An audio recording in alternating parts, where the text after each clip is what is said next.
menjalani hari-hari kita dengan penuh sukacita.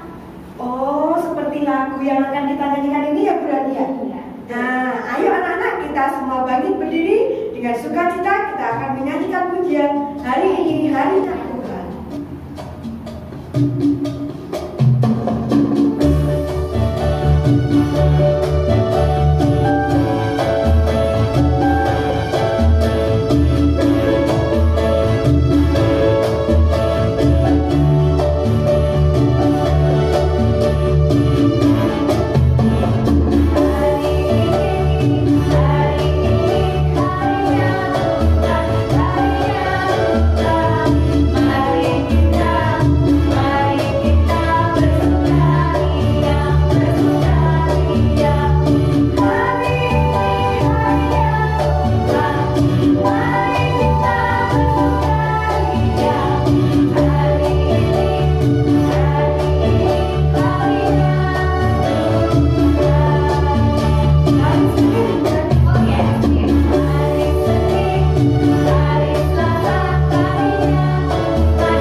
Anak-anak, sebelum kita melanjutkan ibadah kita pada pagi hari ini, mari kita berdoa dulu. Sikap doanya yang baik, tangannya dilipat, matanya ditutup, kita berdoa.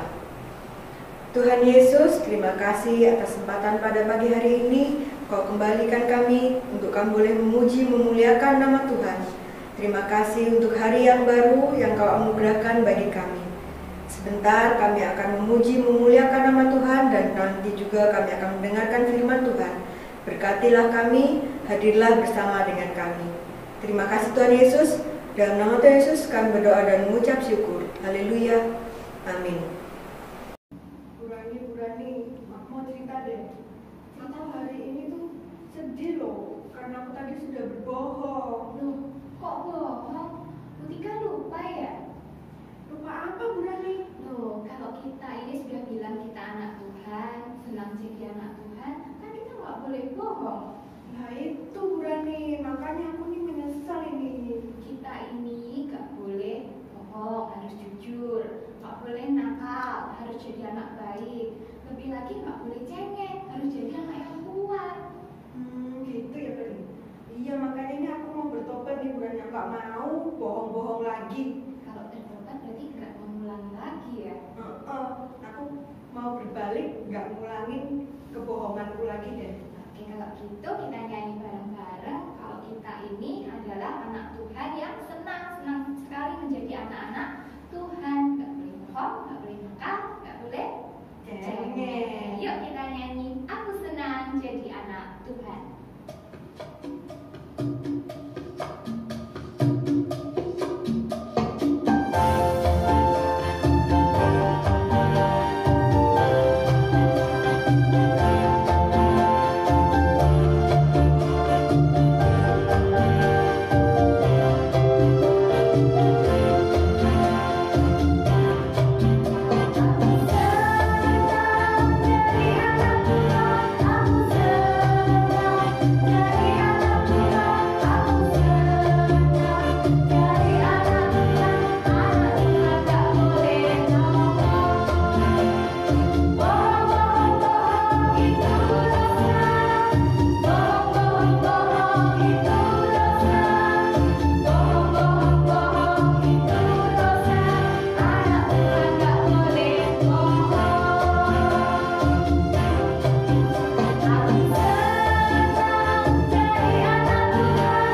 menjadi anak-anak yang baik dan selalu menyenangkan hati Tuhan.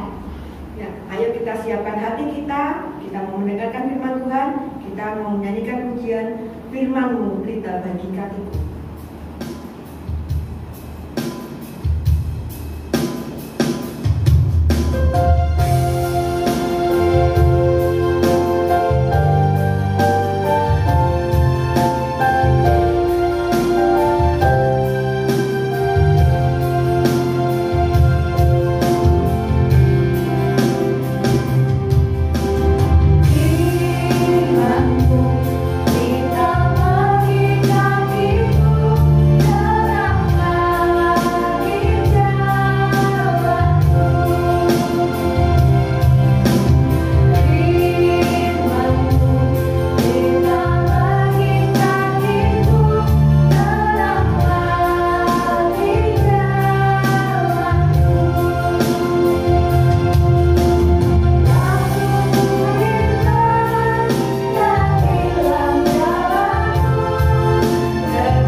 Saat ini kita akan bersama-sama untuk mendengarkan firman Tuhan.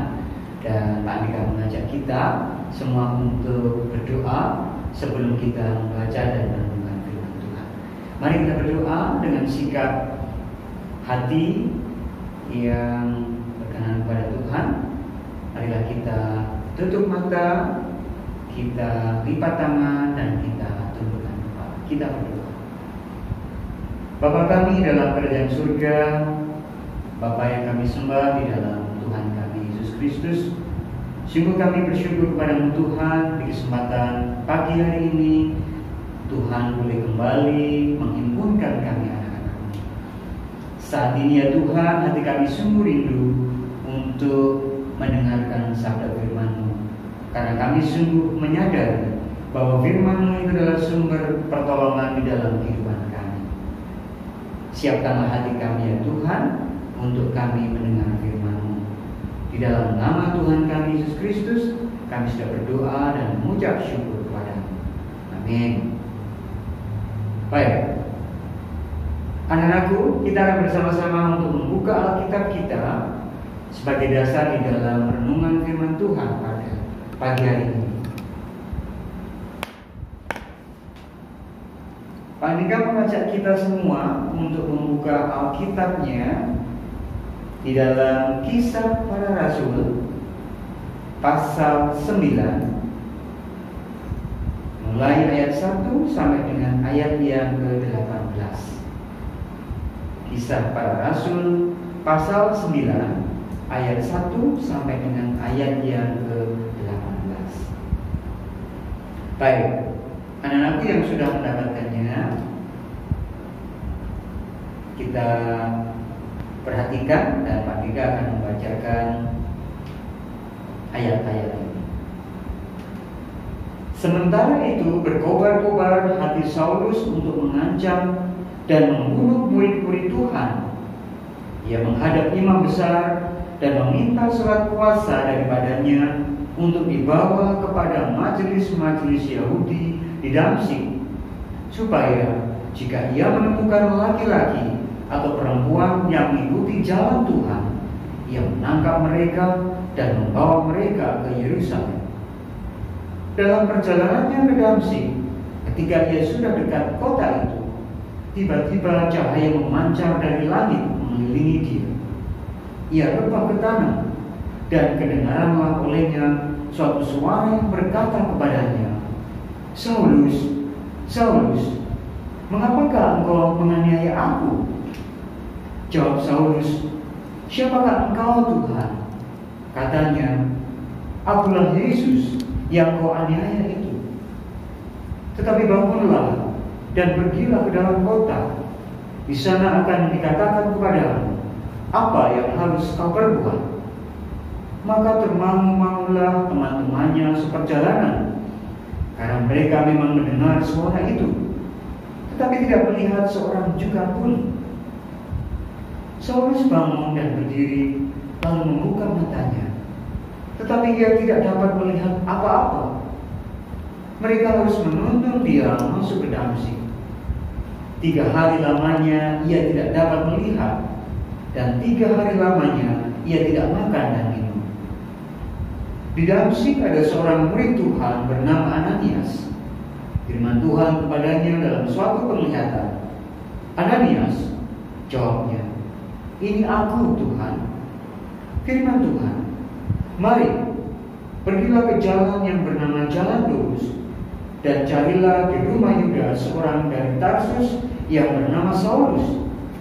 Ia sekarang berdoa, dan dalam suatu penglihatan ia melihat bahwa seorang yang bernama Ananias masuk ke dalam dan menumpangkan tangannya ke atasnya, supaya ia dapat melihat lagi." Jawab Ananias, "Tuhan, dari banyak orang telah kudengar tentang orang itu, betapa banyaknya kejahatan yang dilakukannya terhadap orang-orang kudus-Mu di Yerusalem. Dan ia datang kemari dengan kuasa penuh dari imam-imam kepala untuk menangkap semua orang yang memanggil nama-Mu. Tetapi firman Tuhan kepadanya, pergilah, sebab orang ini adalah alat pilihan bagiku untuk memberitakan nama-Ku kepada bangsa-bangsa lain serta raja-raja dan orang-orang Israel. Aku sendiri akan menunjukkan kepadanya betapa banyak penderitaan yang harus ia tanggung oleh karena nama-Ku." Lalu pergilah Ananias ke situ dan masuk ke rumah itu. Ia menumpangkan tangannya ke atas Saulus, katanya, "Saulus, saudaraku, Tuhan Yesus yang telah menampakkan diri kepadamu di jalan yang engkau lalui telah menyuruh aku kepadamu, supaya engkau dapat melihat lagi dan penuh dengan Roh Kudus." Dan seketika itu juga seolah-olah selaput gugur dari matanya, sehingga ia dapat melihat lagi. Ia bangun lalu dibaptis. Demikianlah anak-anak yang dikasihi Tuhan, firman Tuhan yang boleh kita baca pada kesempatan pagi hari ini. Nah,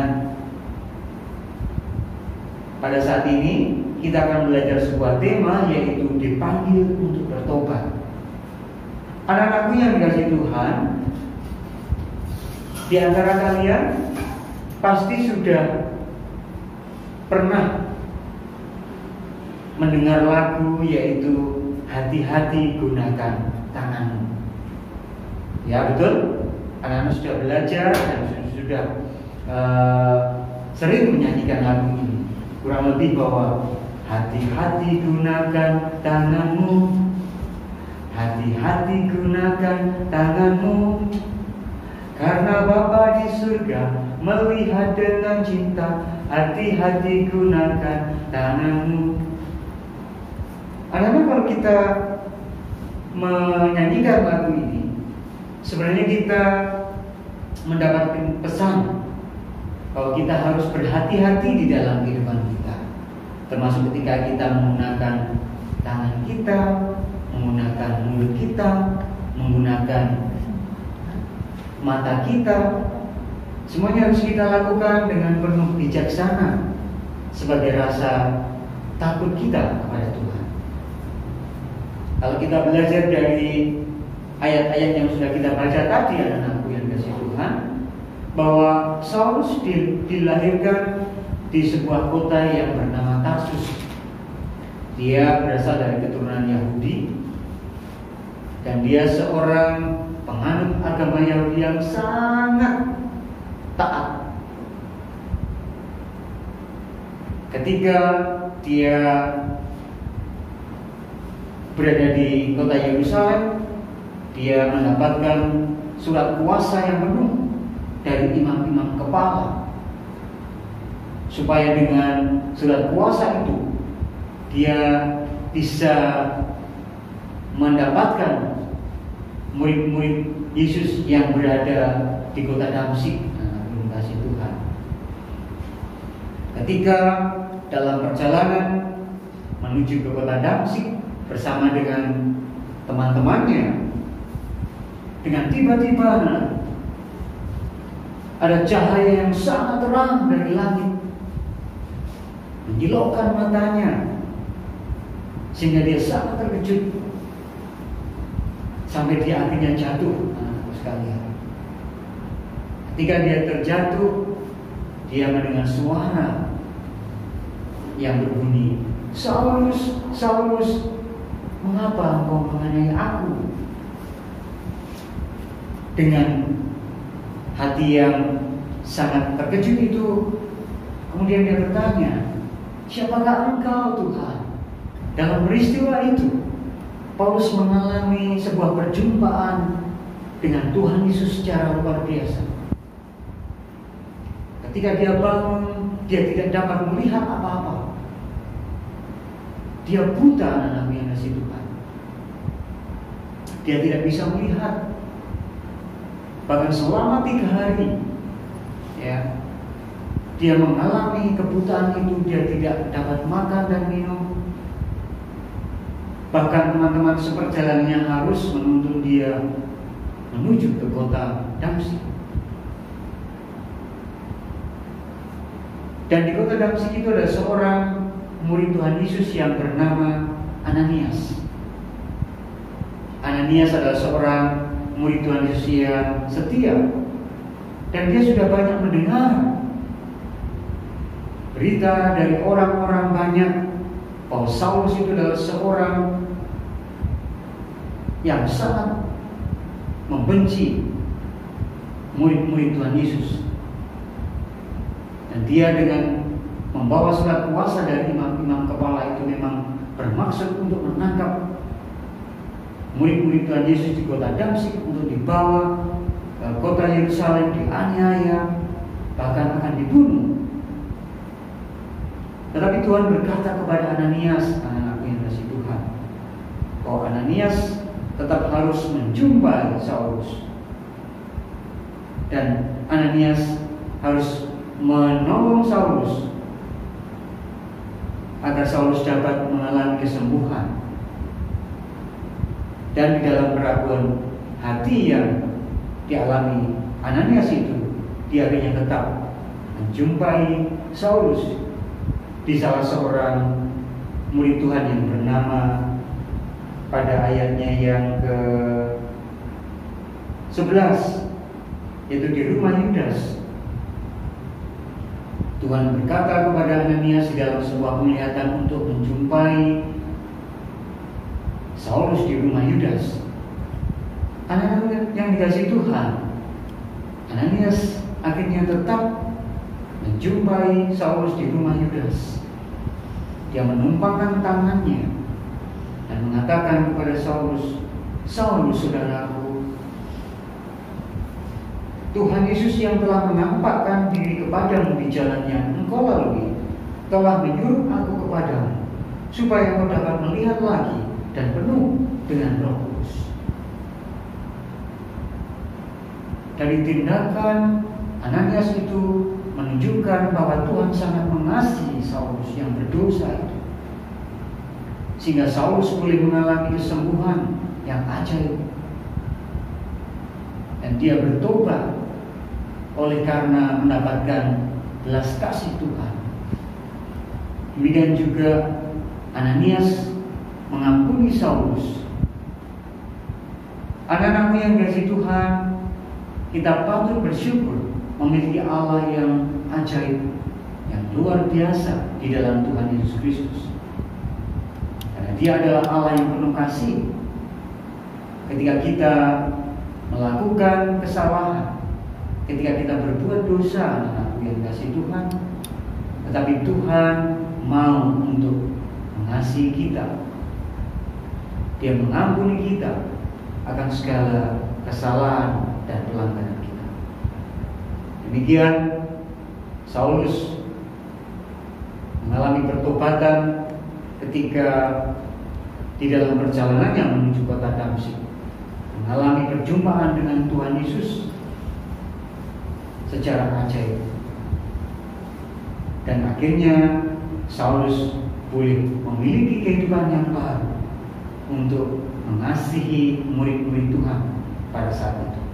Demikian juga kita, anak-anakku yang dikasihi Tuhan, kita harus belajar dari peristiwa yang dialami oleh Saulus untuk juga mau berbalik dari kesalahan dan dosa kita kepada jalan yang dikehendaki Tuhan, sehingga kita boleh mengalami anugerah keselamatan yang dari Tuhan. Kita menyatakan kasih Tuhan di dalam kehidupan kita, sehingga kita boleh menjadi berkat bagi orang lain, bagi orang tua kita, bagi papa dan mama, bagi bapak dan ibu, dan juga saudara kita, kakak maupun adik kita, dan juga kepada orang lain dimanapun kita berada.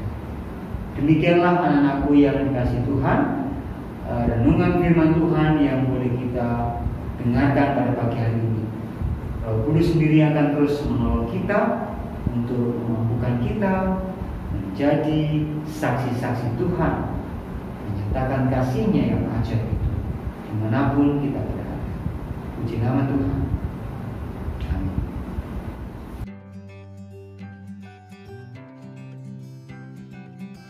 Amsal 3 ayat 5. Percayalah kepada Tuhan dengan segenap hatimu, dan janganlah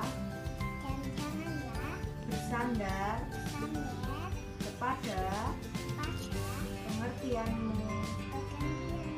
sendiri. Amsal 3 ayat 5. Percayalah kepada Tuhan dengan segenap hatimu, dan janganlah bersandar kepada pengertianmu sendiri. Amin. Amsal 3 ayat 5. Percayalah kepada Tuhan dengan segenap hatimu, dan janganlah bersandar kepada pengertianmu sendiri. Amsal 3 ayat 5. Percayalah kepada Tuhan dengan segenap hatimu, dan janganlah bersandar kepada pengertianmu sendiri. 3 ayat 5. Percayalah kepada Tuhan dengan segenap hatimu, dan janganlah bersandar kepada pengertianmu sendiri. Amsal 3 ayat 5. Percayalah kepada Tuhan dengan segenap hatimu, dan janganlah bersandar kepada pengertianmu sendiri. 3 ayat 5. Percayalah kepada Tuhan dengan segenap hatimu, dan janganlah bersandar kepada pengertianmu sendiri. Amsal 3 ayat 5. Percayalah kepada Tuhan dengan segenap hatimu, dan janganlah bersandar kepada pengertianmu sendiri. Amin. Amsal 3 ayat 5. Percayalah kepada Tuhan dengan segenap hatimu, dan janganlah bersandar kepada pengertianmu sendiri. kepada Tuhan dengan segenap hatimu, dan janganlah bersandar kepada pengertianmu sendiri. Amsal 3 ayat 5. Percayalah kepada Tuhan dengan segenap hatimu, dan janganlah bersandar kepada pengertianmu sendiri. Amsal 3 ayat 5. Percayalah kepada Tuhan dengan segenap hatimu, dan janganlah bersandar kepada pengertianmu sendiri. Amsal 3 ayat 5. Percayalah kepada Tuhan dengan segenap hatimu, dan jangan bersandar kepada pengertianmu. Baik, anak-anakku, untuk ayat hafalan dalam minggu ini kita akan bersama membuka di dalam kitab Wahyu pasal 3 ayat yang ke-19.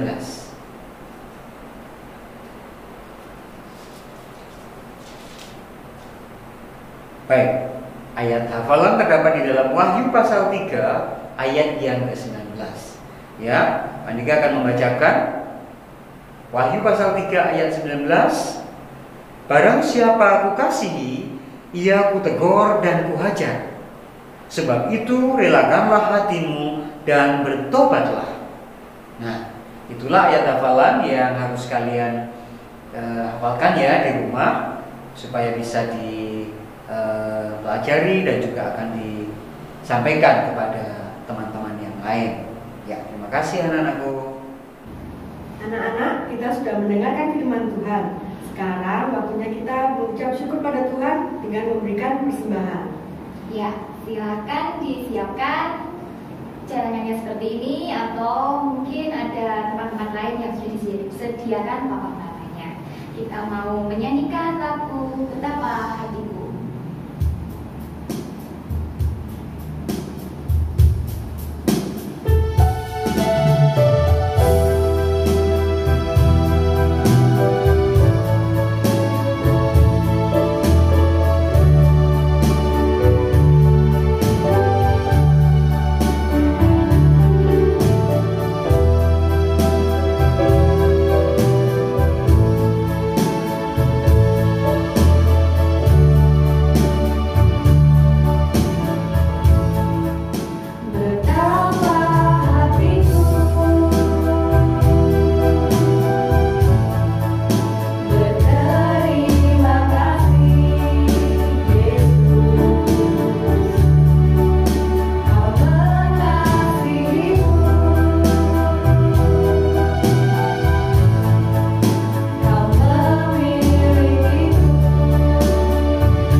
Yesus yang baik, kami sungguh bersyukur Tuhan.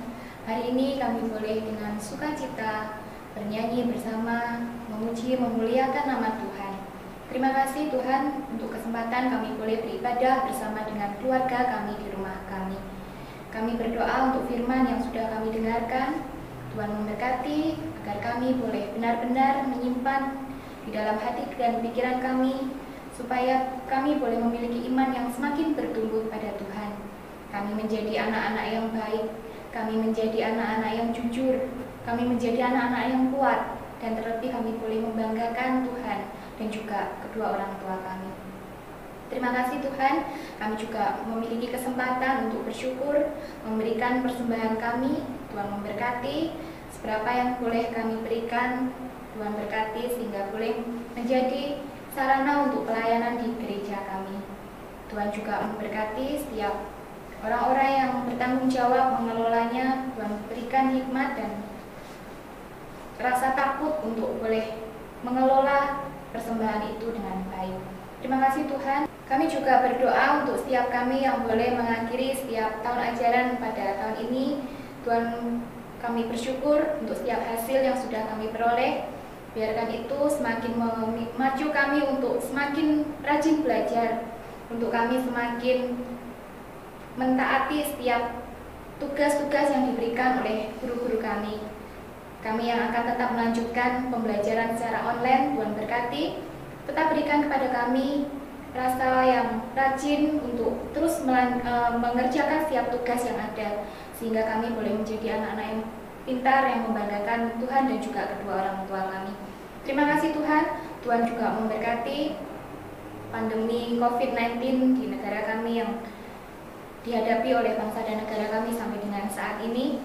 Tuhan, berkatilah setiap masyarakat Indonesia supaya mereka benar-benar mematuhi setiap himbauan pemerintah, boleh memperlakukan setiap kehidupannya dengan memperhatikan protokol kesehatan yang baik, menjadi orang-orang yang taat untuk terus mau menjaga jarak, memakai masker, rajin cuci tangan, sehingga pandemi COVID-19 ini boleh segera diatasi, sehingga kami semua boleh menjadi melakukan setiap aktivitas kami dengan normal kembali, sehingga semuanya boleh berjalan dengan baik.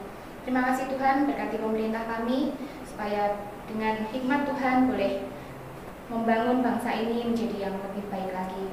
Terima kasih Bapak, kami juga berdoa untuk setiap gereja kami dengan pelayanan yang ada, guru-guru kami yang terus menjalankan setiap pelayanan secara online. Tuhan memberkati sehingga boleh berjalan dengan baik, memberikan pelayanan yang terbaik untuk sekolah minggu, komisi anak di GKI Bojonegoro ini. Dan sebentar kami akan mengakhiri setiap ibadah kami pada pagi hari ini. Tuhan memberkati kami di dalam kami melanjutkan aktivitas kami hari ini, sehingga semuanya boleh berjalan dengan baik. Terima kasih Tuhan, terima kasih untuk berkat-Mu, dan kami berdoa hanya di dalam nama Tuhan kami Yesus Kristus. Amin. Anak-anak, kita sudah sampai pada akhir ibadah kita pada pagi hari ini. Ayo, dengan bersukacita kita bangkit berdiri, kita akan nyanyikan pujian "Oh Sukacitaku".